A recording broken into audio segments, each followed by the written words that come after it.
Hello friends, एक बार फिर से स्वागत है आपका इस नए वीडियो लेक्चर में।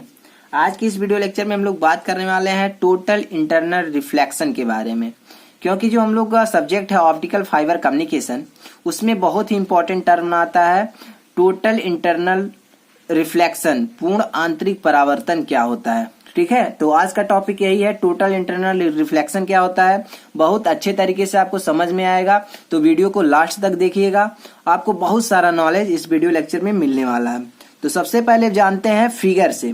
ठीक है, तो फिगर में देख सकते हैं, यहां से हम लोग दे रहे हैं एक इंसिडेंस रे, यहां से लाइट को हम लोग दे रहे हैं, एक सरफेस है, रिफ्लेक्टेड सरफेस है, यहाँ पे ये आपका नॉर्मल है।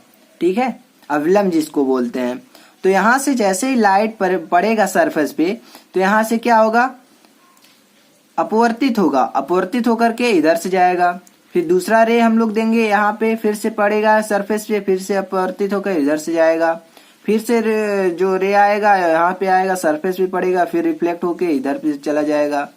फिर जैसे जैसे इसके एंगल को हम लोग बढ़ाएंगे, ये भी नॉर्मल से इसका एंगल बढ़ता जाएगा। लेकिन एक समय ऐसा आएगा जो वे अपवर्तित ना होकर के उसी मीडियम में परावर्तित हो जाएगी। ठीक है, एक ऐसे निश्चित एंगल के बाद जो प्रकाश का किरण है, जो लाइट है, वो अपवर्तित ना होकर के परावर्तित हो जाएगी उसी मीडियम में। ठीक है, तो अभी हम लोग समझते हैं कैसे। तो यहाँ पे देख सकते हैं जो इंसिडेंस रे है वो इधर से जा रहा है और यहाँ पे जा रहा है। इसके बीच का जो एंगल है वो आई है, इंसिडेंस एंगल है। ठीक है, थोड़ा सा इसके एंगल को और हम लोग इंक्रीज कर देते हैं, तो थोड़ा सा जो एंगल इंक्रीज करेंगे यहाँ पे, तो ये वाला जाएगा कहाँ पे, इधर पे जाएगा इसका रे। ठीक है, ये आपका रिफ्लेक्ट हो रहा है, रिफ्लेक्ट हो रहा है, मतलब अपवर्तित हो रहा है। ठीक है, यहाँ से जैसे जैसे इसका एंगल बढ़ा रहे हैं, इसके साथ में इसका एंगल भी बढ़ता जा रहा है। लेकिन एक समय ऐसा आएगा जब ये अपवर्तित जो इंसिडेंस रे है वो यहाँ पे सरफेस पे टकराएगा और यहाँ पे 90 डिग्री के साथ यहाँ पे चला जाएगा। यहाँ पे जो एंगल बनेगा वो 90 बनेगा। ठीक है, तो इस एंगल को हम लोग वो बोलते हैं क्रिटिकल एंगल, क्रांतिक कोण। जो भी एंगल हम लोग दे रहे हैं, जिस भी एंगल से हम लोग दे रहे हैं लाइट, वो तो पहले हो गया इंसिडेंस रे हो गया, और जो एंगल बन रहा है इंसिडेंस एंगल हो गया। फिर जब देख रहे हैं हम कि जो अपवर्तित किरण है वो 90 डिग्री से अपवर्तित हो रही है, नॉर्मल से 90 डिग्री से अपवर्तित हो रही है, तो हम लोग समझ जाएंगे कि जो रे है उसके और नॉर्मल के बीच का जो एंगल है उसको हम लोग बोलेंगे क्रांतिक कोण, क्रिटिकल एंगल। ठीक है, क्रिटिकल एंगल से जैसे ही हम उसकी वैल्यू को और ज्यादा इंक्रीज करेंगे उसके एंगल को, तो यहाँ से क्या होगा कि जो किरण है वो अपवर्तित ना होकर के बल्कि उसी मीडियम में परावर्तित हो जाएगा। ठीक है, क्योंकि यहाँ पे जो पहला मीडियम है वो आपका डेंसर मीडियम है, सघन माध्यम है, और दूसरा जो मीडियम है वो रेयर मीडियम है। ठीक है, विरल माध्यम है। तो ये वाला जो है विरल माध्यम है, आपका सघन माध्यम है। तो यहाँ से जब क्रांतिक कोण है, क्रिटिकल एंगल है, उसके बाद जो हम लोग उसके एंगल को इंक्रीज करेंगे, तो जो रे है वो अपवर्तित ना होकर के बल्कि उसी मीडियम में परावर्तित हो जाएगी। ठीक है, तो इसको क्या कहेंगे, टोटल इंटरनल रिफ्लेक्शन। तो इसके लिए क्या होना चाहिए कि जो आई है, इंसिडेंस रे है, वो क्रिटिकल एंगल से ज्यादा होना चाहिए। तो देख सकते हैं यहाँ पे जो पूरा एंगल बन रहा है, मान लेते हैं इसको आई है। ठीक है, तो इसका जो पूरा एंगल है वो ज्यादा होना चाहिए किससे, क्रिटिकल एंगल से, सी से। तो यहाँ पे कंडीशन यही होता है, टोटल इंटरनल रिफ्लेक्शन के लिए कंडीशन यही है कि जो आई है, इंसिडेंस एंगल है, वो ज्यादा होना चाहिए क्रिटिकल एंगल से, तभी आपका टोटल इंटरनल रिफ्लेक्शन होगा, पूर्ण आंतरिक परावर्तन। तो यहाँ पे देख सकते हैं जैसे ही सरफेस पे पड़ेगा, क्रिटिकल एंगल के बाद, क्रांतिक कोण के बाद जैसे हम लोग बढ़ाएंगे एंगल को, थोड़ा सा ही बढ़ाएंगे, तो अपवर्तित ना होकर के बल्कि उसी मीडियम में परावर्तित हो जाएगी। तो इसको बोलेंगे टोटल इंटरनल रिफ्लेक्शन। ठीक है, तो at critical angle C, angle of reflection is 90 degree. तो यहाँ पे जैसे हम लोग क्रांतिक जो एंगल है उससे हम लोग रे को पास करेंगे सरफेस पे, तो यहाँ पे जो रिफ्लेक्ट होगा लाइट, उससे 90 डिग्री का एंगल बनेगा। ठीक है, अब हम लोग समझने वाले हैं कि क्रिटिकल एंगल का डिफिनेशन आप कैसे लिखेंगे। मान लेते हैं एग्जाम में आ गया कि व्हाट इज क्रिटिकल एंगल, तो यहाँ पे डिफिनेशन आप इस तरह से देंगे, when ray enter from denser to rarer medium with reflected angle of 90 degree, so this incidence angle is called critical angle.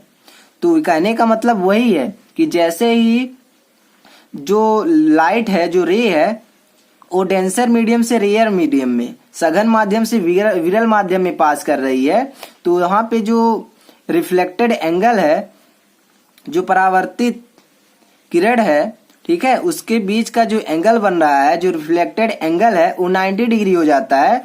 तो जो भी इंसिडेंस एंगल होगा, जो भी आपतन कोण होगा, उसी को हम लोग क्रिटिकल एंगल बोल देंगे, ठीक है, क्योंकि 90 डिग्री के साथ वो रिफ्लेक्टेड एंगल 90 डिग्री बन रहा है, इसलिए जो भी इंसिडेंस एंगल होगा उसको बोल देंगे हम लोग क्रिटिकल एंगल, क्रांतिक कोण, ठीक है। तो यहाँ पे एक फिगर और समझते हैं, एक फिगर से। यहाँ पे देख सकते हैं आपका एक मिरर है, यहाँ से लाइट हम लोग दे रहे हैं, ठीक है, इंसिडेंस लाइट ये है, इंसिडेंस रे यहाँ पे है, यहाँ पे रिफ्लेक्ट होके इधर जा रहा है, ठीक है। तो यहाँ पे क्या होता है, ये आपका नॉर्मल है, तो यहाँ पे क्या होता है, जैसे ही सरफेस पे पड़ता है तो energy absorbs by mirror and partial energy reflected by mirror. तो कुछ एनर्जी को यहाँ पे एब्जॉर्ब कर लिया जाता है और इसके कुछ एनर्जी को यहाँ पे फिर रिफ्लेक्ट किया जाता है मिरर के द्वारा, ठीक है। तो यही था क्रिटिकल एंगल का डिफिनेशन। और यहाँ पे जो भी एंगल यहाँ पे बनेगा, ठीक है, जो जब भी सरफेस पे यहाँ पे टकराएगा तो यहाँ पे कुछ एनर्जी को एब्जॉर्ब करेगा मिरर और कुछ एनर्जी को यहाँ पे रिफ्लेक्ट कर देगा। अब हम लोग देखने वाले हैं कि इसका फार्मूला, क्रिटिकल एंगल के लिए कुछ फार्मूला होता है, उसको हम लोग डिराइव करने वाले हैं। तो formula for critical angle, critical angle के लिए फार्मूला, तो यहाँ पे N2/N1, N2 क्या है, जो यहाँ पे मीडियम था उसका जो रिफ्लेक्टिव इंडेक्स था, यहाँ पे देख सकते हैं रिफ्लेक्टिव इंडेक्स N1 है, जो कि रेयर मीडियम का है। यहाँ पे जो डेंसर मीडियम है उसका जो रिफ्लेक्टिव इंडेक्स है, अपवर्तनांक जो है N2 है, ठीक है। तो यहाँ से हम लोग देखेंगे स्नेल जो लॉ होता है उसको लगा के, तो N2/N1 इक्वल टू हो जाएगा साइन 90 डिग्री अपॉन साइन सी। ये कैसे आया, आपका स्नेल लॉ से आया, ठीक है। यहाँ से हम लोग देख सकते हैं कि जो साइन 90 होता है उसका वैल्यू कितना होता है, 1 होता है। तो N2/N1 equal to 1/sin c। और हम लोग जानते हैं कि जो N2/N1 है इसको हम लोग क्या लिख सकते हैं, N21 भी लिख सकते हैं, ठीक है। तो इसको हम लोग क्या लिख दिए, N21 इक्वल टू हो गया 1/sin c। यहाँ पे c क्या है, क्रिटिकल एंगल है। तो यही क्रिटिकल एंगल का एक सिंपल सा फार्मूला आता है, N21 equal to 1/sin c। तो अब हम लोग समझने वाले हैं एक ट्रिक से, टोटल इंटरनल रिफ्लेक्शन कैसे हम लोग पता करेंगे, एक ट्रिक से, ठीक है। टोटल का मतलब होता है टोटल एनर्जी, इंटरनल का मतलब होता है सेम मीडियम, रिफ्लेक्शन का मतलब होता है कि जो इंसिडेंस एंगल होगा वो ज्यादा होगा क्रिटिकल एंगल से, ठीक है, तभी जो रे है वो रिफ्लेक्ट होगा, ठीक है। तो टोटल इंटरनल रिफ्लेक्शन को हम लोग ट्रिक से समझे तो टोटल का मतलब होगा टोटल एनर्जी, ठीक है, और जो इंटरनल है मतलब सेम मीडियम, उसी मीडियम में टोटल एनर्जी के साथ उसी मीडियम में जब प्रकाश रिफ्लेक्ट हो जाएगा तो उसको बोलेंगे क्या, टोटल इंटरनल रिफ्लेक्शन। इसमें क्या होगा कंडीशन की जो आई होगा, जो इंसिडेंस एंगल होगा वो ज्यादा होना चाहिए क्रिटिकल एंगल से, ठीक है। तो यही था सिंपल सा ट्रिक। तो आई होप यह वीडियो लेक्चर आपको अच्छे से समझ में आया होगा कि टोटल इंटरनल रिफ्लेक्शन क्या होता है।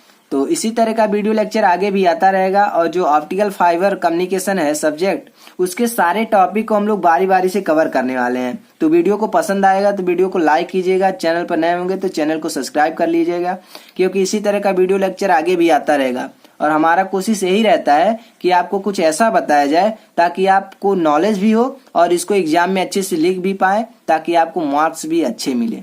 तो thanks for watching this video, thank you so much, जय हिंद।